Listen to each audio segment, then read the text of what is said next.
जो पहाड़ trips plan करते वक्त या इंस्टाग्राम पर रील स्क्रॉल करते वक्त हमें बहुत अच्छे लगते हैं, आज उन पहाड़ों से मदद के लिए एक आवाज आ रही है जिसे सुनना बहुत इंपॉर्टेंट है। लद्दाख वो स्टेट है जहां के लोग चाइना के खिलाफ इंडियन आर्मी की हेल्प करते पाए जाते हैं। वो लोग जिन्होंने मोदी गवर्नमेंट के आर्टिकल 370 हटाने को सेलिब्रेट किया था और कहा था कि ये उनका पहला इंडिपेंडेंस डे है। आखिर क्यों आज सोनम वांगचुक के साथ हजारों लोग लद्दाख की ठंड और एक्सट्रीम वेदर कंडीशंस में सड़कों पर सोने को मजबूर हैं?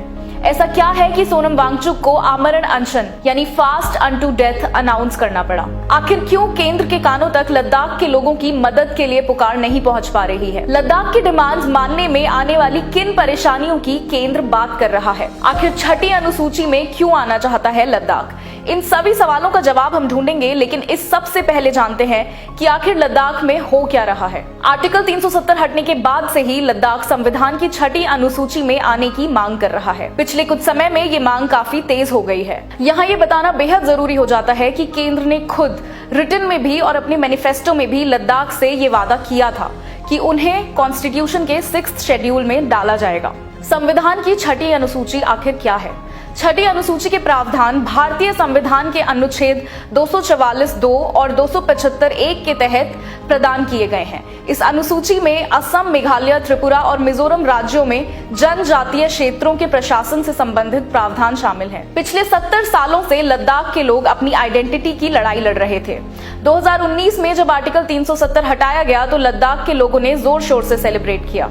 लद्दाख के लोगों का कहना था कि वो 70 साल इंडिया की प्रायोरिटी लिस्ट में थे ही नहीं, ना उन्हें बजट में जगह मिलती थी और ना ही पॉलिसीज में। आर्टिकल 370 के हटने से पहले लद्दाख, जम्मू और कश्मीर एक ही स्टेट हुआ करता था और केंद्र से जो भी फंड्स आते थे वो मेजरली कश्मीर में यूज होते थे। सरकार भी कश्मीर बेस्ड होती थी और सिक्योरिटी रीजंस से भी ऐसा करना पड़ता था। लद्दाख और कश्मीर एक दूसरे से बहुत अलग हैं। वहाँ का कल्चर, भाषा, म्यूजिक, लोगों का रहन सहन सब एक दूसरे से बिल्कुल अलग है। तो लद्दाख के लोगों को कभी रिप्रेजेंटेशन मिला ही नहीं, क्योंकि उन्हें रिप्रेजेंट करने वाली सरकार हमेशा कश्मीर से चली। एरिया वाइज लद्दाख जम्मू और कश्मीर दोनों से बड़ा है और यहाँ के क्लाइमेट और चाइनीज फोर्सेस की प्रेजेंस की वजह से सिक्योरिटी चैलेंजेस भी कश्मीर से अलग हैं, जो कि आर्टिकल 370 हटने से पहले पूरी तरह नेग्लेक्ट होते आए थे।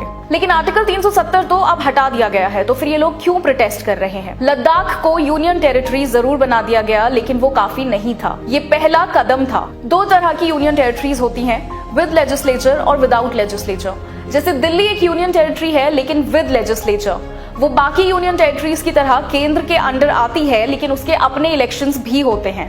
तो आर्टिकल 370 हटने के बाद जब जम्मू कश्मीर और लद्दाख को यूनियन टेरिटरी बनाया गया तो जम्मू कश्मीर को विद लेजिस्लेचर वाली यूनियन टेरिटरी बनाया गया, लेकिन लद्दाख को विदाउट लेजिस्लेचर वाली यूनियन टेरिटरी बनाया गया। तो लद्दाख के लोग अपने लीडर्स खुद नहीं चुन सकते, वो सिर्फ ब्यूरोक्रेट्स के अंडर आते हैं। लद्दाख के लोगों के मुताबिक उनका ना पहले कोई रिप्रेजेंटेशन था और ना आज है। पहले 370 हटने के लिए उन्हें 70 साल लड़ना पड़ा और अब 6th शेड्यूल में आने के लिए लड़ना पड़ रहा है। गृह मंत्रालय के मुताबिक लद्दाख को छठी अनुसूची में लाना मुश्किल है, क्योंकि छठी अनुसूची पूर्वोत्तर क्षेत्रों के संबंध में है। हालांकि अगर केंद्र सरकार चाहे और डिसाइड करे तो इस पर एक स्पेशल विधेयक लाकर संविधान में संशोधन कर सकती है। और ये वही केंद्र सरकार है जिसने खुद अपने मैनिफेस्टो में लद्दाख को 6th कॉन्स्टिट्यूशन में लाना लिखा था। लद्दाख को आज हमारी जरूरत है। इस वीडियो को शेयर करके उनकी लड़ाई को हर हिंदुस्तानी तक पहुंचाएं और कमेंट्स में बताएं कि क्या लद्दाख की इस लड़ाई में आप लद्दाख के लोगों के साथ हैं।